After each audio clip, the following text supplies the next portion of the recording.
আসসালামু আলাইকুম। আপনি কাকে ভোট দিচ্ছেন? আসলে কাকে ভোট দিবেন বলে ভাবছেন?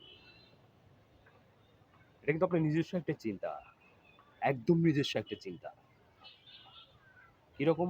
এটা আপনার অধিকার, এটা আপনার ইচ্ছে, এটা আপনার আবদার বলা যায়। ভোট কিনতে যাবেন, সেখানে কিছু প্রসিডিউর মেইনটেইন হওয়ার পর আপনার নিজস্ব চিন্তার একটা জায়গা থাকবে ওইখানে। এখানে ধানের শীষ, শাপলা কলি, দাঁড়িপাল্লা, হোয়াটএভার আরো মার্কা যে আছে। আপনি কাকে ভোট দিবেন? এই চিন্তা করছেন। একটা দ্বিধাদ্বন্দ্বের মধ্যে আছেন। সেখানে গিয়ে কোনটাতে ছিল মারবেন? একটা চিন্তার বিষয়। এটা ভাবার কিন্তু আগেই পর্যাপ্ত সময় আছে।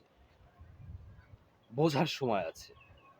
সে জায়গা থেকে আপনি একটু ভাবেন, বোঝেন যে যারা প্রতিনিধিত্ব করবে, যারা প্রতিনিধিত্ব করার জন্য নির্বাচনে প্রার্থী হিসেবে মনোনীত হয়েছে, আপনি সেই জায়গাটা সঠিকভাবে সুন্দরভাবে চিন্তা করেন যে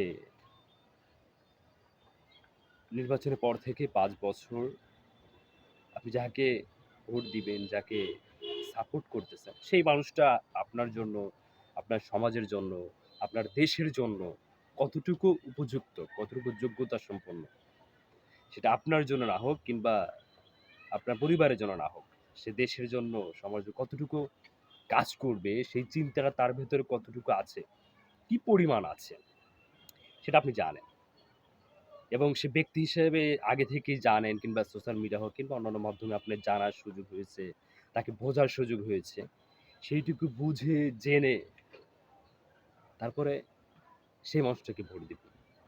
যেন যাকে আপনি আপনার অধিকারের কথা বলছেন, যাকে যাকে আপনি আপনার ইচ্ছের কথা জানান দিচ্ছেন, যে মানুষটাকে আপনি সাপোর্ট করতেছেন, সেই মানুষটা আপনাকে আগামী ৫ বছর